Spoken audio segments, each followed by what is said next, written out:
has over 25 years of experience, founded Thinc Strategy to assist business leaders and management teams in enhancing their value. Her extensive background includes owning 6 successful companies, working with various organizations, and serving as a CPA, providing with deep insights into business management and growth. Cindy's expertise spans across leadership, strategy, finance, and management development, and she has been involved in the AEC industry for 35 years. That makes me very much older than everybody else in the room. So please help me welcome Cindy here. Hey everybody, thank you for having me. And then Josh is a financial analyst at Thinc with extensive experience in audit and financial reporting from reputable small to mid-sized public accounting firms.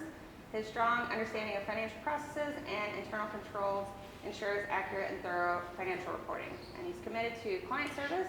Josh uses his expertise to provide innovative solutions and effectively meet clients' goals across various industries. So he will also be here supporting Cindy and helping us today. So yes, please welcome Josh.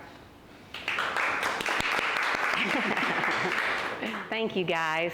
Well, while they're getting together, I'll introduce myself again. I'm Cindy, and I am a CPA, but I haven't actually been practicing public accounting for a while. I sold my public accounting practice that specialized in AE firms in 2008. And one of the things that I love is to talk to a group of architects that are at various stages of their business about what's important to know in finance.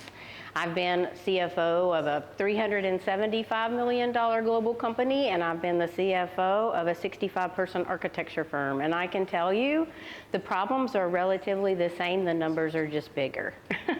That's really the only difference. The complexity with labor, the complexity with systems and data reporting, and all of that is there, whether you're 500 people or 50 people or 5 people. The challenges may be different on a day-to-day basis, and who does what changes, right? But really, the challenges that we face from a finance perspective are the same. And so today, in thinking about this program for you, when Shannon and Samuel reached out to me and talked to me about this, I thought, if I'm in your shoes, I don't want some accounting person getting up there and telling me how to read a balance sheet and a P&L. Those are great things to know how to do, and we can do a program for that, but I think you have to take a step back and you have to think about, why do we even care about finance and accounting? Like, what's the point? And kind of start with that, and then who's responsible for what in a perfect environment and why? And really get your feedback today. We're going to go through what data integrity means to the business, who's responsible at different phases of the data coming into the organization and going out. We're going to talk about risk, because that's the point. We can say profit's the point or revenue's the point. Those are outcomes, right? Everything we do, every decision we make, we're taking a risk. If the data's not good, we're taking ill-informed risks, right? And your reporting is where you're going to find this information. So what we hope to do today is get through the slides in about half our time and use the rest of our time for you guys to do math. Because I knew you did not want to leave this room today if you could not do math in an accounting session. But we're going to talk about the 7 key performance indicators that you should be aware of in your organization. If you're managing projects, these are important indicators. And you may find that those are of interest to you enough that we want to really dig into those deeper in a future session, and we would love to do that. And that's one reason why I brought my compadre here, Josh, along, because Josh works with architects every day across the country. He does what we're going to be talking about from an accounting perspective. And so as we talk through this, one of the things that we want to do is talk about the different areas and who's responsible for today's purposes, because I knew we may have people from smaller firms, mid-sized firms, larger firms in here. I really wanted to center it around, what is accounting responsible for? This is finance. They have a responsibility, right? We're hiring them because they have an expertise we don't have. What should we expect of them? Secondly, of design leaders, and I use that from a broad perspective, I might have said project managers, I might have said principals, I might have said associates, I might have said whatever, but it's the people getting the projects delivered and out the door. That's who I'm talking about when I say design leader. It's the ones that take it from helping to get the work possibly all the way through to delivering the work and post-analysis on the project. And then we have to also talk about the owners, because there is a responsibility that owners have in the area of finance that goes beyond what is just a design leader's responsibility, but is contingent on the design leader doing that well, right? It goes back to integrity and data and analysis. But everyone in the organization has some component of this, because when I'm thinking about it from a project management perspective, and I think about somebody like Josh, for example, when I'm on a team with him, I've been doing this for a long time. And many times a client will call me up, and I did business with them 20 years ago. And they say to me, hey, I'm getting ready I want to really think about an employee-owned company option for me. And I'd like for you to come in and do a strategy plan with me and help me understand the numbers, the risk, the legal, the whatever. When we come in and we do something like that, we can't just look at it from a finance perspective, can we? We have to look at the culture of a business. We have to look at all of it. And from my perspective, that's what the design leader's role and the owner's role is about, understanding the whole impacts of the business, what those risks are, and how that might translate to finances. Does that make sense? Any questions before we get started? I'm going to start with data integrity and accounting. I thought some of these are probably obvious, but if you have an accounting department, you have a bookkeeper or a controller or anyone, whatever, the office manager that does your accounting, whatever the title is, they're responsible for the input of this data into your systems that will report the data. I'm not a big fan of having architects get really involved in accounting systems, because other than entering your time and looking at your billings and what it can do for automation, because I'd rather you be in a billable role, right? I'd rather you be front-facing with clients. I don't want you doing a lot of data entry into an accounting system, right? So that's the role of the accountant. They do analysis for us, and based on the level of expertise that accounting team has, they can do more or less. You have to understand where their skill set is. I've known some organizations that have grown to the point that their CFO is actually an architect that has grown to a principal, and they're taking over the financial practices of the company. They're overseeing the accounting department. That happens a lot in large organizations, some mid-sized organizations, but with smaller organizations, many times this is an office manager, right? And this isn't someone that necessarily has all the skill sets of a CPA or an accountant or whatever, but they still know your business. And so they can provide some really good analytics. They know what's different. They know something's changed. Does that make sense?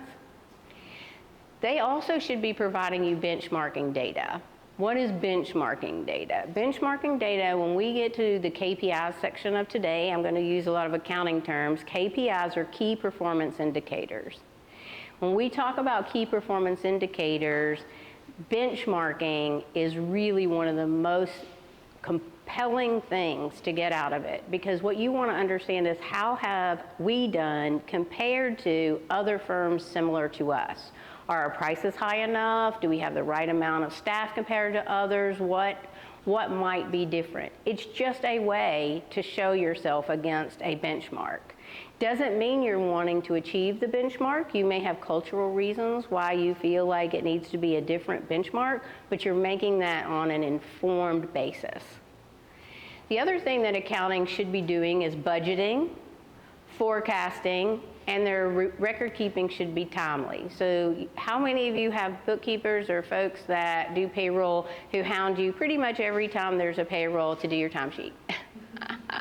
I'm the person in my organization that's so bad about not doing it, but that's one of their jobs, is to hound you, because they have a deadline on trying to get financial reports out, and they can't meet those deadlines, sometimes billing deadlines, unless the time is in. It's one of the most basic components of data integrity here. So what I tell you about the accounting department is they are there to be a business advisor to you. But there are things that you need to know so that you know what questions to ask them. So if we go to what's next, the design leader, how do you manage data integrity? How do you do it? The easy answer is a lot of times you're the ones that are approving those timesheets. You're telling people how to code their timesheet, what phase, task, what have you.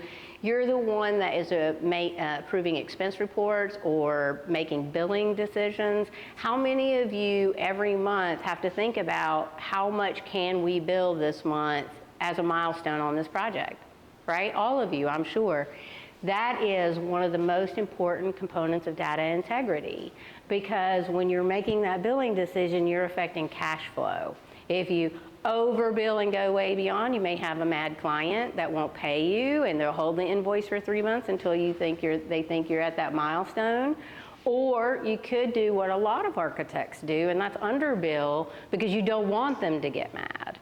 I always say err on the side of billing a little bit more than a little bit less, but I'm probably, because I know what you do, there's no science to how complete this is. It isn't like I can say we've gotten 76% of our formulas done. You know, it's not like that for design. Yours is more fluid than that, and we have to recognize that as part of your financial management of a company. Does that make sense? The other thing that you have significant impact on is staff promotions. How you talk about your team to the owners of the company or to those that are making those promotions, if you're elevating your team, you're part of that. That is ways we spend money. The biggest cost is labor. So when we nurture someone and we want them to stay and we see a lot of potential in them, we're grooming them to help us with our financials, right? To help us with our risk, to help us with our profits.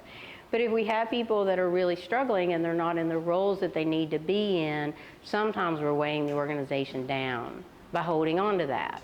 And those are decisions that you make at the design leaders, because you're the one who really knows the quality of their work and their ability to learn. Does that make sense to everyone? It has a significant impact on the numbers. Staff recruitment, retention, and reward systems are so absolutely integral to successful firm management. It really is.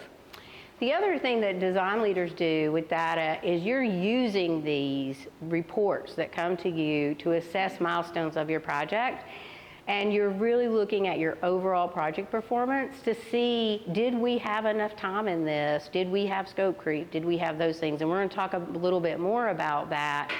But your use of these reports and how you go about assessing your milestones is one of the key components of risk. Go on to the next one. So the third person or role that's kind of responsible, and many of you may have multiple owners in a firm, but all owners have an overarching responsibility to understand their retained earnings. This is something that not a lot of finance people talk about with owners, and it's probably a very foreign term. But when we talk to them, we want them to understand that when you get to the end of the year and you have profits, do you have a system to distribute those profits? Do you have a bonus program? Do you have a stock ownership distribution plan? Do you have a capital reinvestment strategy? Do you have a certain amount going into innovation and technology? Have you thought forward in those areas? I'll give you an example of one owner thing that I do every October as I'm preparing my forecast for next year and preparing our goals for next year. I look and say, okay, how much pipeline do we have? How much backlog do we have? Should I go ahead and release some bonuses now and go ahead and give people, because we've had such a really great year, and then I'm going to leave this much in the coffers because we look like we might have a slowdown in first quarter. But if something happens and we have a bang up first quarter, I can always decide to do spot bonuses later, right? So it's those kinds of thinking that owners need to be responsible for. And the other is diversification of your business. Diversifying, looking for not only diversity in the people that you bring in, I'm really talking about diversification of your growth strategy. Are you thinking about the market as it was 20 years ago, or are you thinking of the market as it is today? And how are you going to balance that portfolio? Shannon and I were just talking about this earlier, balancing the portfolio with public and private work, with institutional or clients that are higher risk. There's usually higher profit, a higher level of cash not getting collected too, right?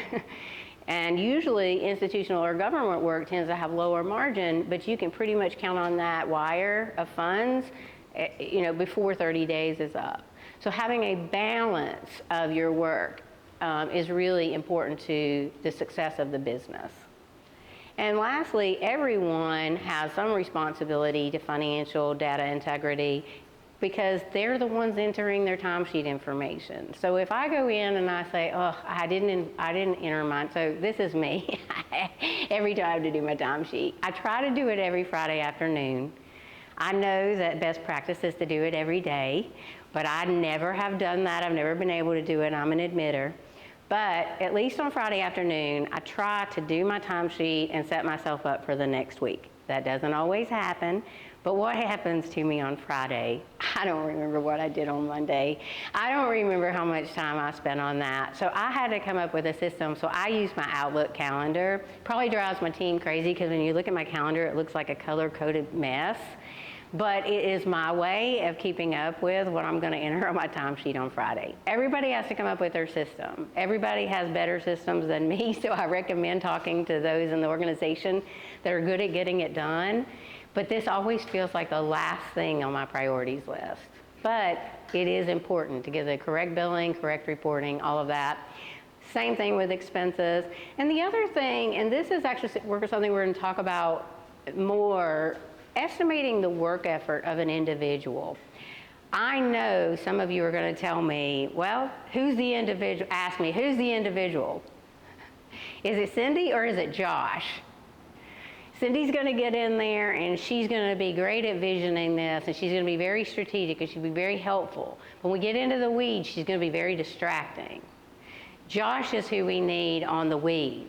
These are our strengths. We're thinking about it, right? We're talking about it. But as individuals, keeping people accountable to keeping them on track, the best way to do that is a fee budget worksheet in the very beginning that gives you the amount of hours that they have allotted. And we're going to talk a little bit about that later. And so now let's talk about risk. What's accounting's role in risk? Well, accounting's role in risk is simple. They're managing the firm's operational liquidity. What does that mean? Cash in, cash out. There's nothing fancy about it. Liquidity is what you have in the bank that is not already due to someone else. What's the number one thing I'll ask owners many times, and they'll give me a wrong answer? I'll ask them what their net architectural fees are, or their net revenue. What do you think they most of the time tell me? They're gross. Why does that matter to me? Because if I'm working with an architect that does a lot of sub work, in other words, they are a small firm and they're doing a lot of projects as the prime, and then they have large firm subs, they're probably pulling in twice, 3 times the revenue they're actually keeping. We actually had a firm several years ago that called us up like, something's wrong. Our professional liability insurance tripled. They had federal work. It increased their gross, and the insurance company doesn't care what the net architectural fees are. You're paying professional liability insurance on your fees and all the fees of your subs. That's how it works, because they know the architect's going to get sued in every situation. So it's something that is really, really important to understand. The other thing is the accounting department is going to look at future cash flows to manage liquidity. How many of you have been in a situation within a firm in any time in your career where things were really great and we were flowing with cash, and the next thing you know, we had no work? Ever happened? Happens a lot.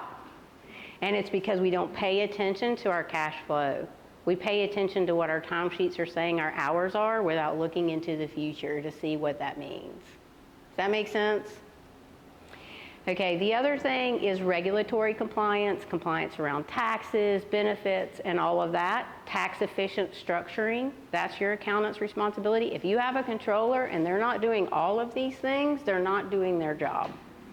If you have a bookkeeper and they're not doing these things, they probably don't know how. It's probably that simple. It's not complicated, but it has to be something that's on the front of their mind. Going to risk now with design leaders, you guys manage the most risk. Absolutely the most risk, because you manage project costs. You're the monitor for all overruns. You also help establish the fees, hopefully. A lot of times, only owners will want to set the fees on projects. I'm a big proponent of having whoever's leading the project to be part of the fee setting process, having a fee budget worksheet that they set up that works for them, because they're the ones that are going to have to manage it. Assessing the profitability of different services and client segments. You're boots on the ground. And so if you come back after a couple of projects and say, look, every time we work with Cindy Anderson, Inc., we do not make the projected project.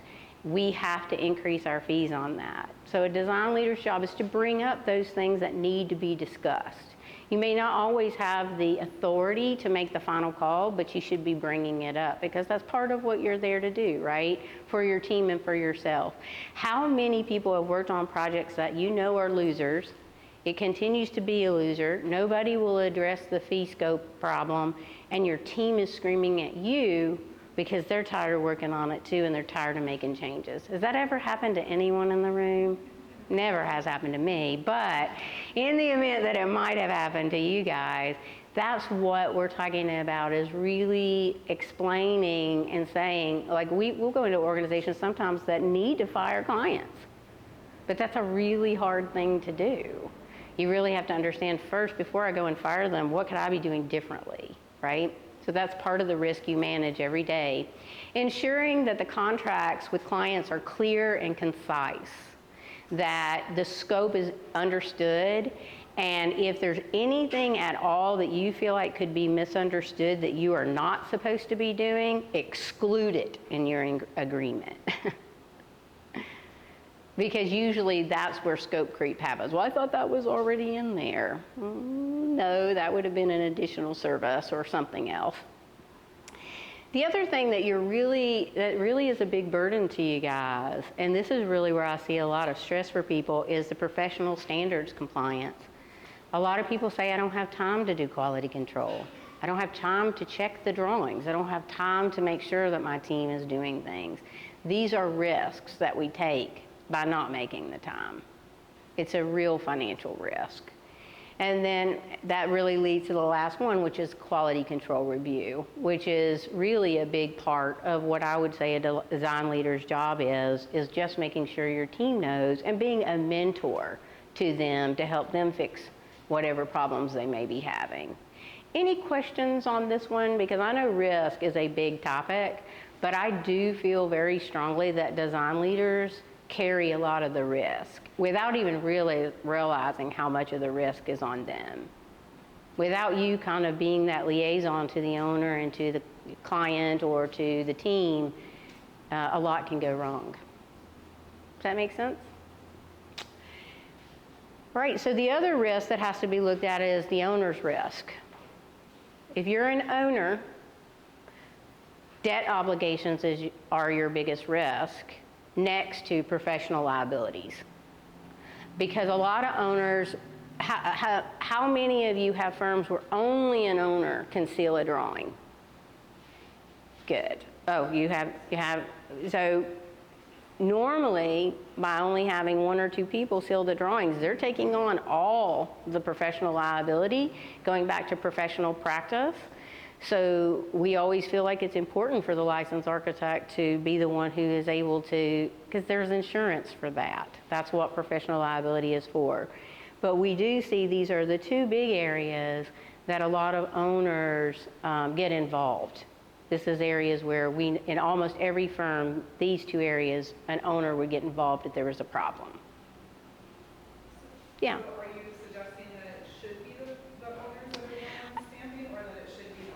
I think it should be both. I think that ultimately it's the owner's debt that would have to be paid if there's a liability, so they need to be included. But I think that many times the relationship might be with the project, may actually be with the design leader.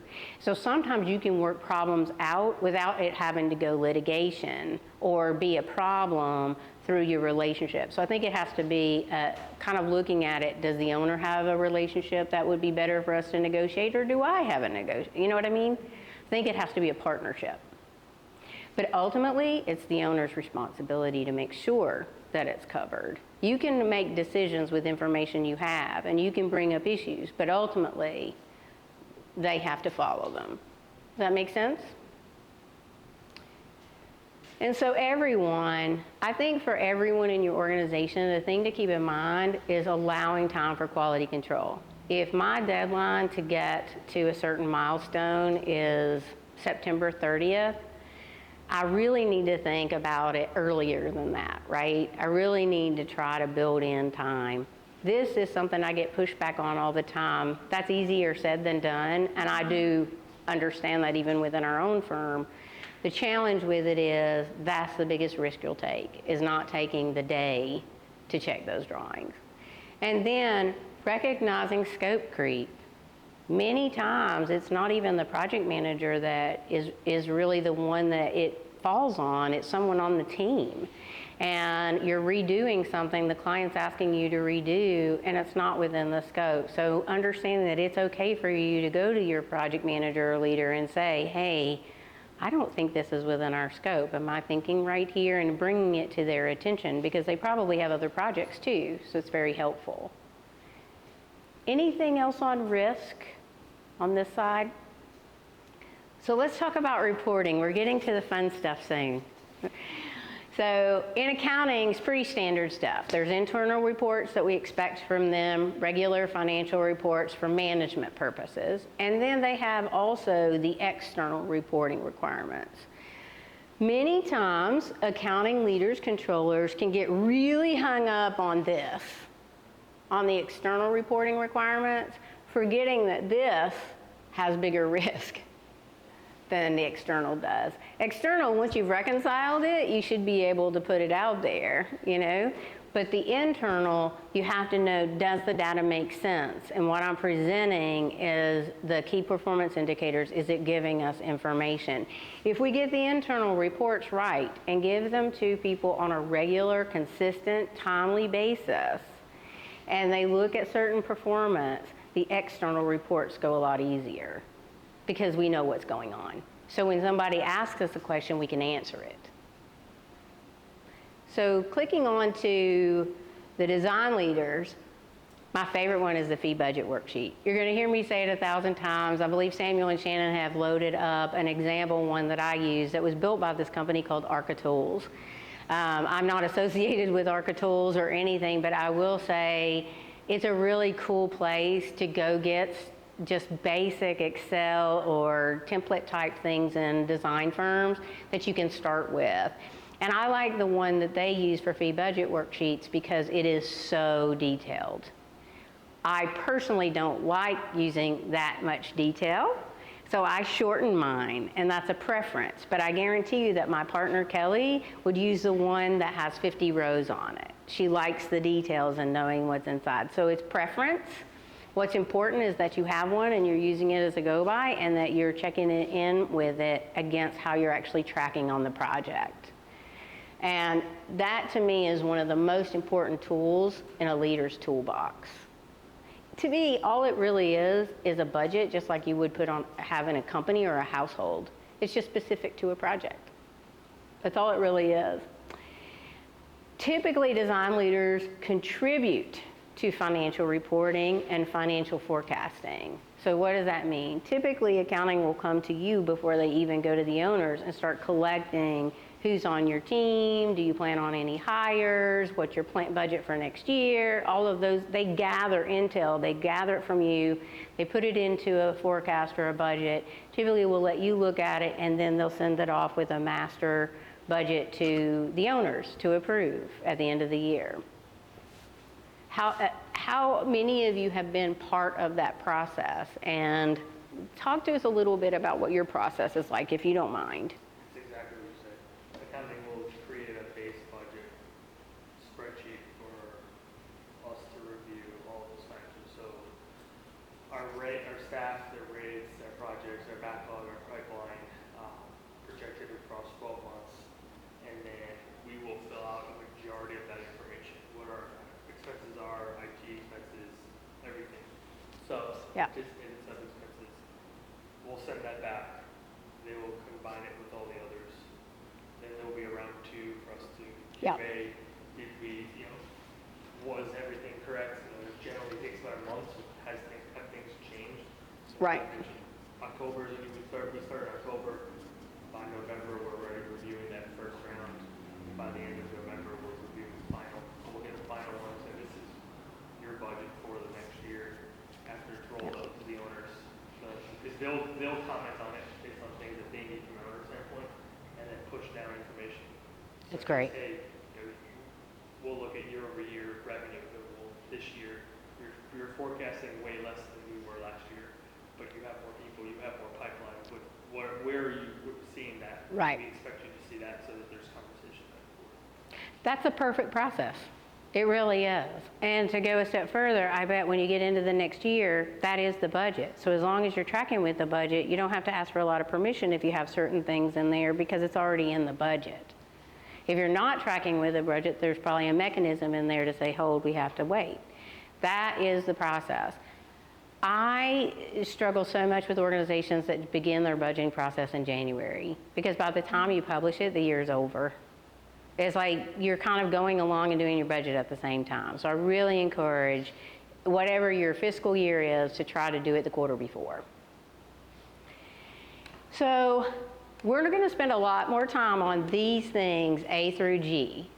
But I want to say one thing while we're still on this slide. We're going to be calculating all of these 7 things, with the exception of aged accounts receivable, because as you can imagine, you can't calculate it without one.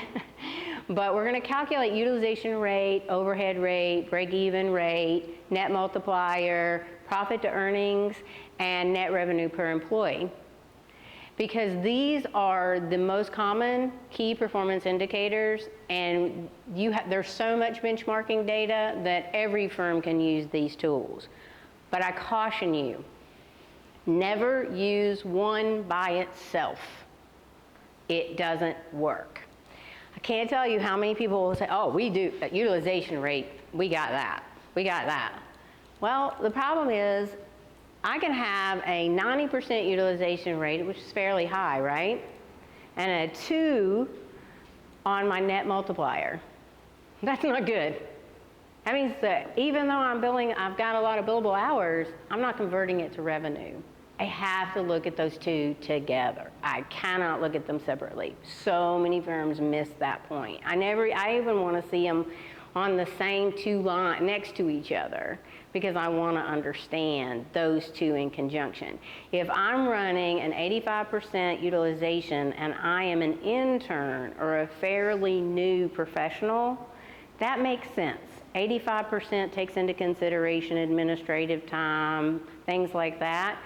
I probably should be turning an effective multiplier at that level of 3 to 3.5, maybe 4. As you get more experience and your salary goes up, the effective multiplier is going to come down, and so does the utilization rate because you have other responsibilities. But your assumption is you should be billing more, right, for that expertise that's already factored in. So all of these things, in my opinion, I could have everything on here could be fantastic, but I haven't collected my accounts receivable.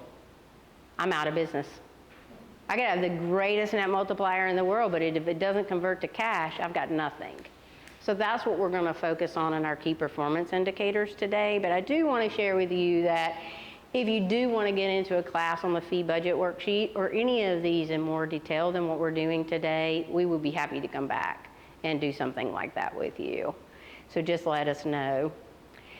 Owners typically review the financial reports, the project reports, and they really use this with the strategic plan.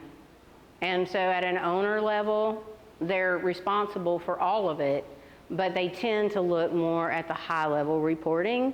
They're really counting on, in a perfect operating environment, for the project leader to really be more focused on the project delivery And the owners tend to be more focused on bringing in the work and other things, but owners are different.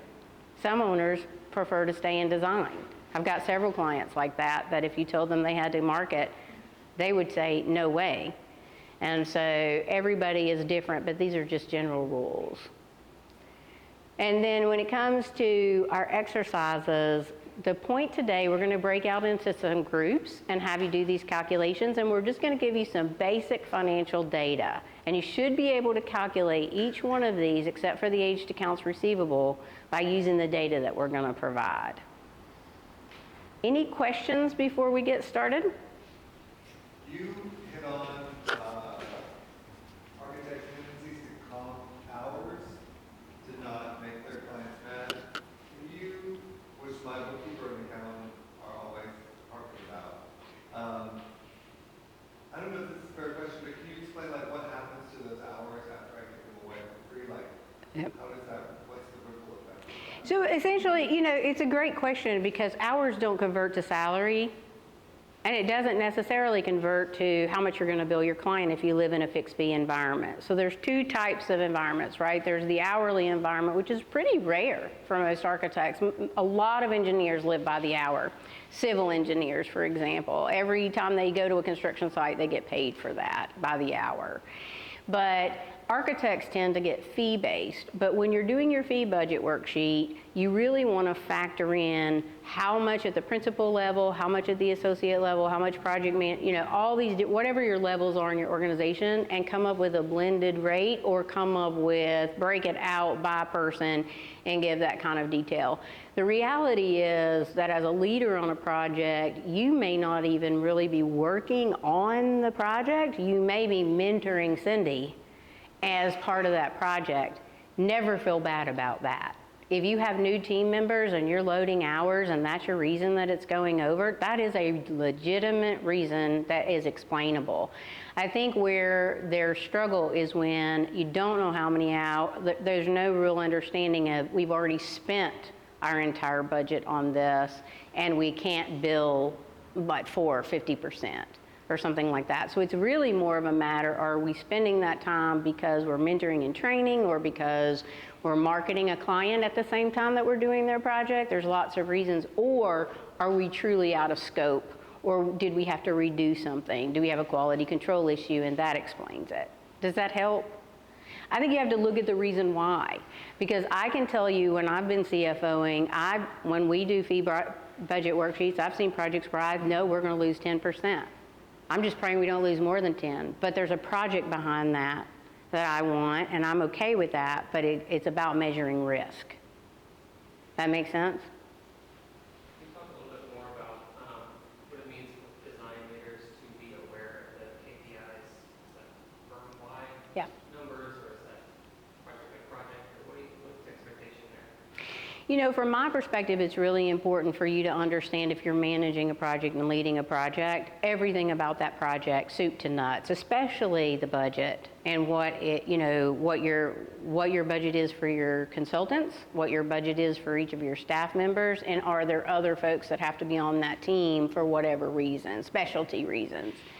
The importance of it is for you to be able to keep everyone on track, but also to manage expectations. For example, if you have a team project and there's a deadline looming, and it is going to probably mean everybody's going to have to stay over a couple of nights this week to get this out the door, understanding like, look guys, we hit this milestone and we don't have another deadline like this for 2 months, or to be able to just share information with your team and communicate, because you're the ones who keep people in your organization or why they leave. If you're a great leader, absolutely fantastic leader, and everybody on your team is all in, but something within your organization is happening that causes them to get disgruntled, and you can't solve it, and they keep trying to solve it with you, and you can't, then that tends to make them want to leave. And that's why I think it's so important for design leaders to have that information to be able to share.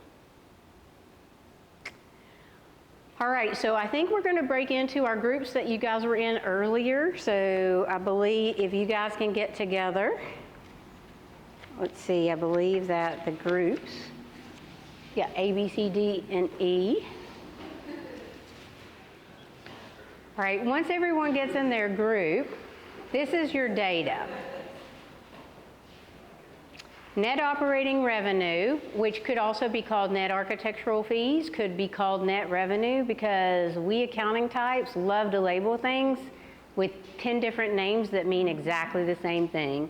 So what I did is I made this easy. This is not gross revenue. This is the revenue you're going to keep after you pay consultants, $5 million. The direct labor in your firm is $2 million. The indirect labor is $1.25 million. Total indirect expenses are $2.5 million. Profit before distribution and taxes is $500,000, and we have 40 full-time equivalents in this firm. Going through what each one of these mean, net operating revenue is your gross revenue less consultants, not any other expenses. This is for any third-party support.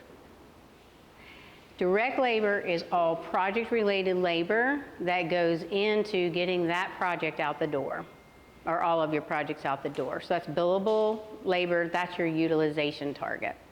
Indirect labor is all time not spent on projects. That includes all employees that are non-project related and all hours that are non-project related for project-specific people. Profit is just that. Profit before you distribute and pay taxes is usually a calculation that everyone wants to see, especially third parties. And full-time equivalents, I call it that because not everyone is full-time in this market. There are a lot of part-time people, a lot of flexible workforce. So when we think about full-time, we think about equivalents. If you have 4 half-time people, that's 2 full-time equivalents. I think you said it, but can you confirm that total indirect expenses includes direct labor? Yes, thank you for asking that question. I was hoping I get to stump you guys on that in one of the calculations. Indirect, no, I love it. I love the fact that you noticed. The 1.25 million is in the 2.5, right? But the 2 million is not in the 2.5 because this is project related. It normally sits up higher on the income statement. It's part of your gross profit. This is all non-project related expenses. Health care, rent, all of those things. You're gonna have this. The first thing we're gonna do is we're gonna calculate in your group the utilization rate for this firm.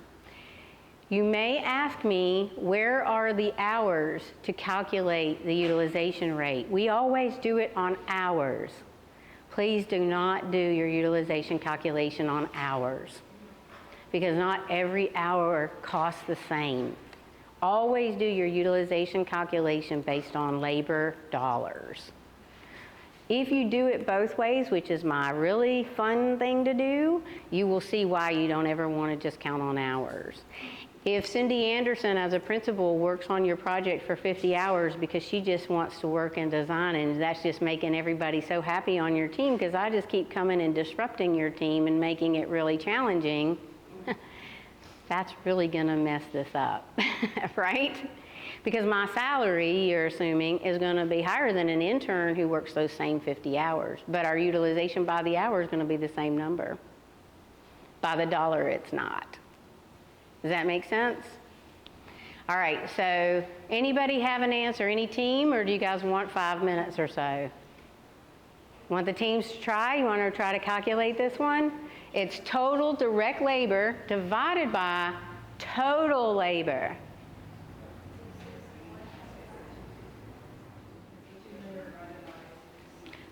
So you're going to take direct labor divided by total labor and come up with a percentage for utilization. Who's Group A? Group A. Yeah, anybody's claim? Are you guys Group A? You're Group A? All right, all right. They came in hot first, okay. I love Group B, I love it. They estimate, they go up. They're making it look good. They're gonna go up a half a point.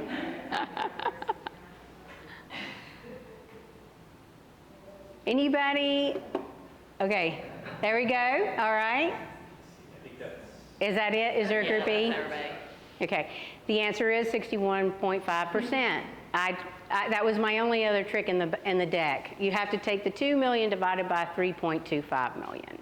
And that's how you come up with utilization. do me a favor and go back to your organization, get an hours report, and then get a dollars report and run these calculations and see how similar or different they are. Particularly if you have a lot of top leadership within your firm that works on projects. You will see a devastating difference in the utilization in hours versus dollars. So always look at it in dollars if you can. All right, any questions about this? Let's go to the next one. Now, this is the overhead rate, and to calculate this, you're going to take your total indirect expenses divided by total direct labor. All right, looks like we're coming up with the right number here, guys. Now I'm going to ask you a really hard question after C comes up with theirs. So what is an overhead rate? If I don't do federal work or state work, why do I care what my overhead rate is? It matters for your break-even analysis. So as you're going up in the organization, you're becoming more aware of the company's financials, you want to understand, in this particular company, for every labor dollar we spend another $1.25 in expenses. So what is our break-even rate? We go to the next slide. Break-even rate is your overhead rate plus 1. I don't think we probably have to jot this one down, right? So 2.25, right? It's that simple. It really is that simple. In order for my firm to break even, I have to average revenue of $2.25 for every labor dollar I have, which means I have an effective turnover. I have to be at least 225. So if I come into your organization and your overhead rate's 125 and your effective multiplier is 225, and even if you don't have a collections issue, what do I know about your company? You're breaking even. You're just getting by. Can't do 225. You got to be at least 230, 240, 250, higher, possibly.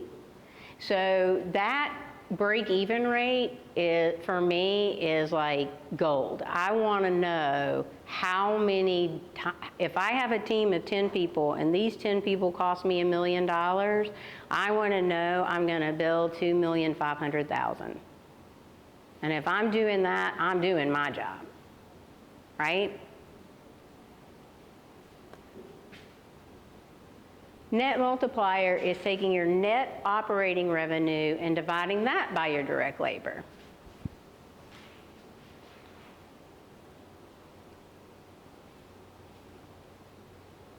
And this is going to tell us how well that company's doing compared to their break-even rate.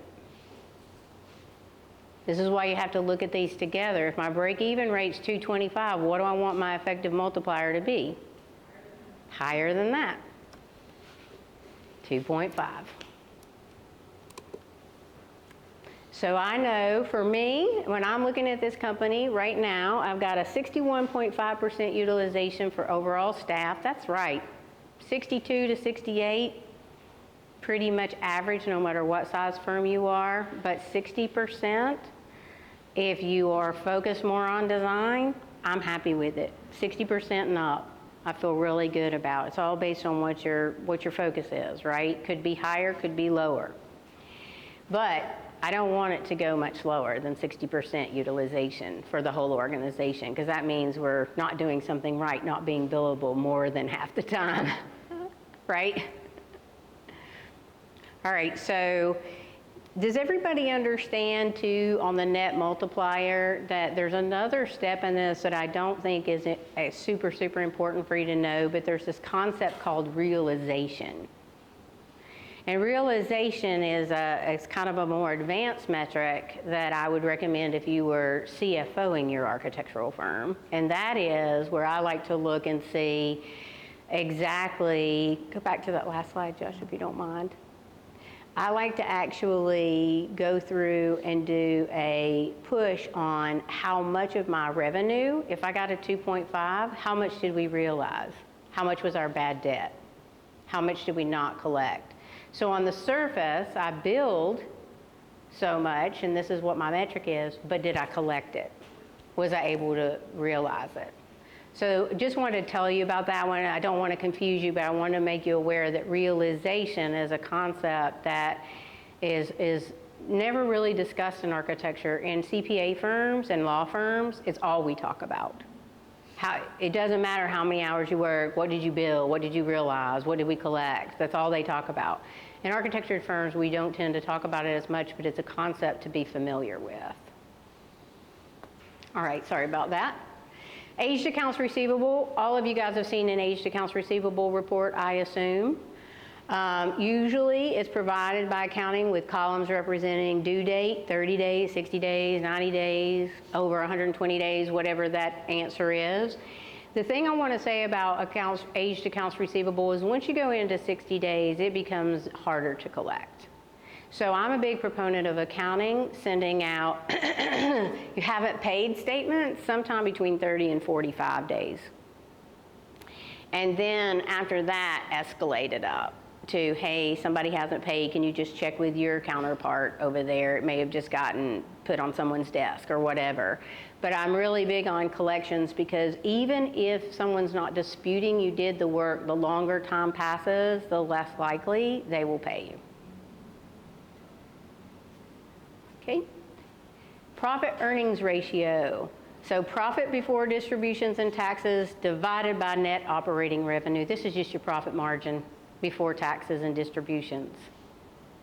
So with this information, who can guess what their profit margin is? The number one question for you before you even guess, are they profitable?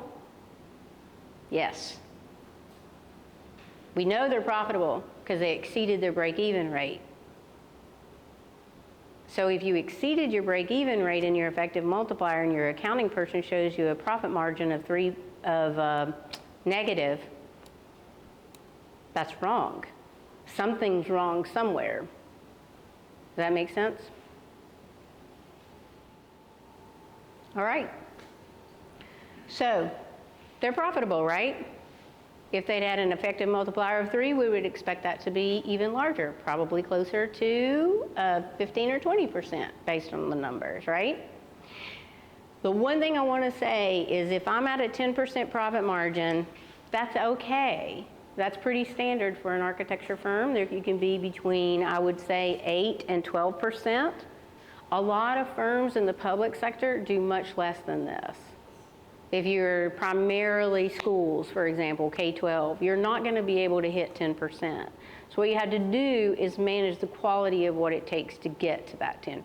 Because the one thing you don't have as much trouble with is collections. There's an upside and a downside to almost every client, right? And client type. But what I would tell you is after taxes, in a normal company that pays taxes, you've got to take 35% off this 10. So I'm really at 6.5. See how that retained earnings starts to dwindle? So I've got a profit margin of $500,000, but I already know 35% is going to go to the tax guy. So part of the accountant's role, whether that's your third-party CPA or it's your in-house controller, you want to try to minimize those taxes to get as much of that 10% as possible. How do we do it? R&D credits. The Section 71(9)(d), maybe we pay more in bonuses to reduce our net income so that instead of going to the tax person, it actually goes to our team.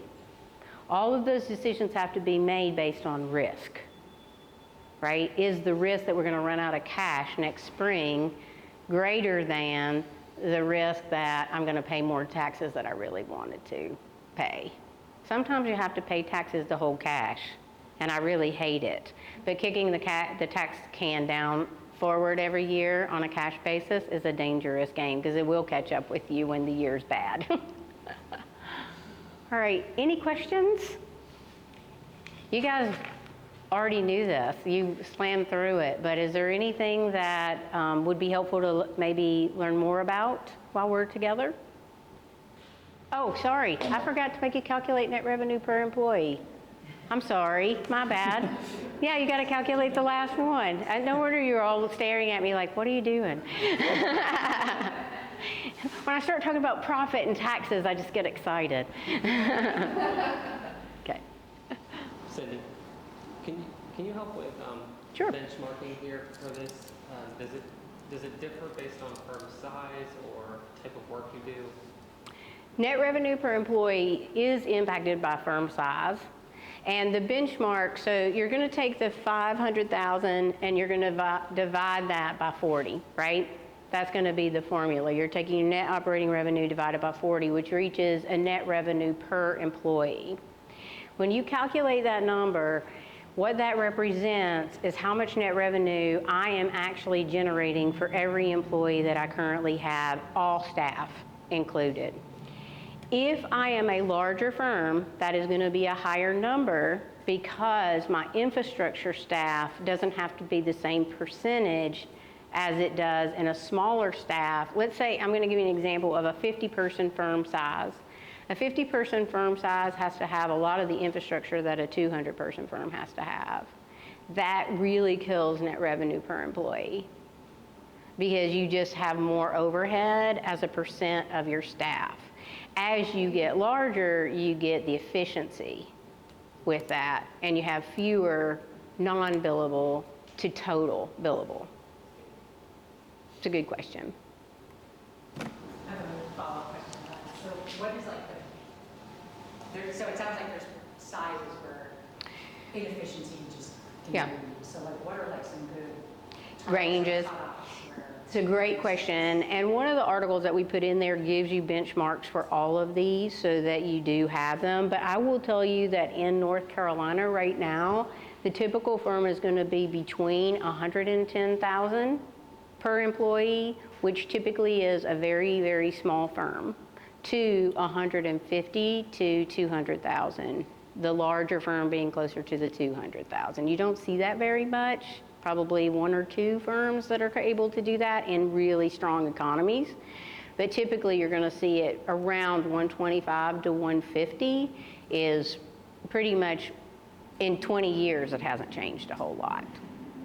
The cost of labor is going up, but we have less of it today. So if you look at our numbers of people, where 20 years ago you might have had more people to do the same amount of work as you have today. So in net dollars, there's not a lot of difference. Are there stereotypes maybe of architects or mistakes that you see architects making over and over and over as you work with different firms? I think the biggest mistake is when you're hiring, making sure you're hiring what you need and that you really thought that through, because many times I think a gut reaction, the biggest expense that an architecture firm has is its people. Between labor costs, benefits, recruiting, retention, reward, everything, even your professional liability is tied to the abilities of your people. So I'm a big fan of having a really strong job description and really not wavering on your non-negotiables in hiring, because you're just going to let them go a few years later if you do anyway, or you're going to be saddled with someone that you won't give certain things to, and it kind of makes it for very inefficient. That's the number one thing that I see, particularly in smaller firms. I think in larger firms, one of the things that I see is people just getting lost in the mix. Really talented people getting lost because no one's really looking out for where the talent lies. And these kinds of indicators can tell you this information, but someone, a team leader, a design leader, someone that manages that person needs to be aware and speak up for them, advocate for them. That was a great question. I think on the financial side, the biggest issue overall is not planning, not doing a fee budget worksheet, not doing a cash flow forecast, not doing a budget, those types of things. It's not so much that they're going to be perfect. You're never going to end a year exactly the way your budget panned out. It's more about the mindset of knowing what you're anticipating and then seeing how well you're holding on track throughout the next year. The other tip I will give you, and I didn't put this in here and probably should have, is always look at your financials. If you're looking at it more high level, balance sheet, income statement type level, look at them on a trailing 12 month. I really love when someone shows me a full year, even if it's not the same calendar year, because I like to take all the cycles out of it.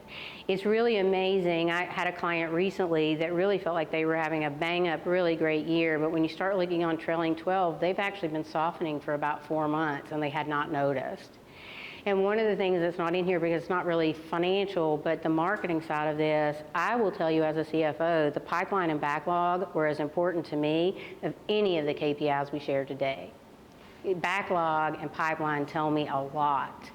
And so where I see other issues is where we're so busy right now, but in January you have no work, and it catches up with you, and you just paid bonuses out, and you just tried to save taxes, and now you've gone into the year in debt, which informs your decisions all year long. That's not healthy, and you can't scale that way. You have to make sure that burn rate. Yeah, exactly. You want to talk about that? I mean, burn rate,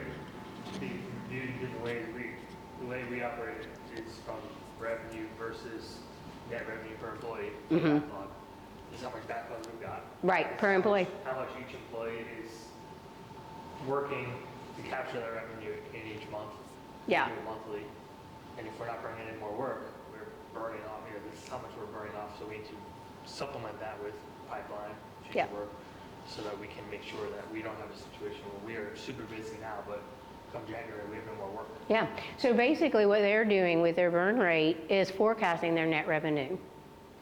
When I do a budget, I actually will take the backlog, and I'll take all of the staff and all the planned staff, and I will calculate the revenue that we could generate with that much staff based on our typical multipliers.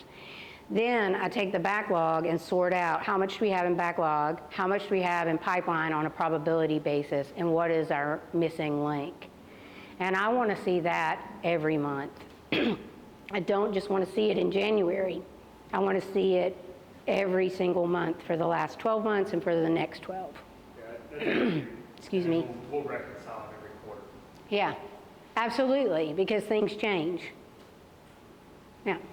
We're looking at labor costs, does that include all benefits? It does. It does. It's another reason why I like looking at utilization by dollars, but it includes your in total employee cost, your burden, everything, taxes. Yeah. This was a comment from earlier about the handbook. Yes. From 2015, Sorry, I think Andrea. was the last published version. And so it talks a lot about, economic cycles. And I think they provided a lot of great data up to like 2011 or 2012. Can you talk a little bit about current economic cycles and maybe some of the more modern, I guess, issues that we're dealing with? Yeah, first thing is that economic cycles today have completely gone upside down since 2009. So everything that was published before is outdated and wrong. And so from 1942 to 1999, I used to have a study that I did that showed architectural economic patterns, and it was a bell curve. You could pretty much predict every 18 months there would be this growth cycle, leveling off, down. Every 4 to 5 years we were going to have an economic downturn. You kind of knew it. You knew that it was going to last about 12 months, and it would start to creep back up, and then it would take about another 12 months to get back onto a trajectory of growth. You could count on it, and then 2008 happened. And then the pandemic happened, and the pandemic created more change in your industry than I think 2008 did, and that's saying a lot, because in 2008 you lost a lot of labor. You lost a lot of revenue-making capacity. And what ended up happening is a huge gap in skill sets. From the people who weren't getting hired in 2009 and 10, left architecture, didn't get the training that they really anticipated getting when they first got out of school, and things changed. Then everything started getting better in 14, 15, 16, everybody's starting to see things are coming back, and the pandemic hits in a time when you have a labor shortage like no other, at a very fast-growing busy economic time, not for the public sector, but for the private sector. Multifamily was driving everything, and multifamily scares a lot of firms because multifamily is what crashed firms in 2008 and 9, and they went out of business because they didn't get paid. And so what happened with the pandemic, though, is a different generation of leaders have to come out of this, because you have to be willing to accept flexibility. You have to be willing that people are going to work in different places and they're going to do different things, and that creates a different risk for your firm that we haven't had to manage until now. In the last 5 years, we've been managing, 4 years at least, we've been managing this risk of how to keep people, how to be flexible, and how to meet the client demands. It is a really vicious cycle, but the economics today, what we look at is we look at multifamily as a lead indicator the economy is softening. Interest rates haven't impacted, political years have an impact. That's still true. That doesn't change things because interest rates drive people's ability to spend.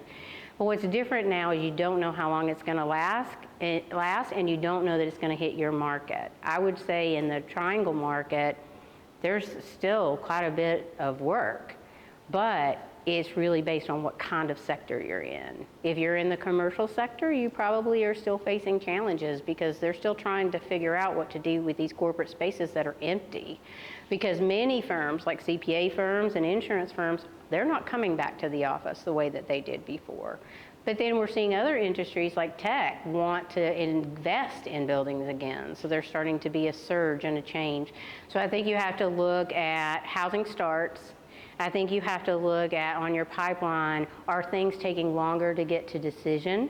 That is a sign the economy is weakening. And I think that you also have to look at, listen to your clients, particularly the developers, because they're driving a lot of the decisions in the private sector market, or the public sector market too. The public sector typically puts more money in when they feel the private sector can't. There's a real yin and yang to it. So we look at economic indicators related to housing first, but that's one thing. The next thing I would look at too is your region. Texas, for example, isn't going to have a downturn even if the rest of the country does in certain regions. They're so underwater with their infrastructure needs. I think that we're very similar in North Carolina. Does anyone else use other economic indicators today? The old days, though, of just assuming every 4 years we're going to have one, those days are gone, of predicting it. Anyone? Well, thank you all very much. I'm sorry that I almost ended us too soon. I hope this was helpful for you to go back and look at, but please let us know if there's anything else we can provide. Thank you. Thank you.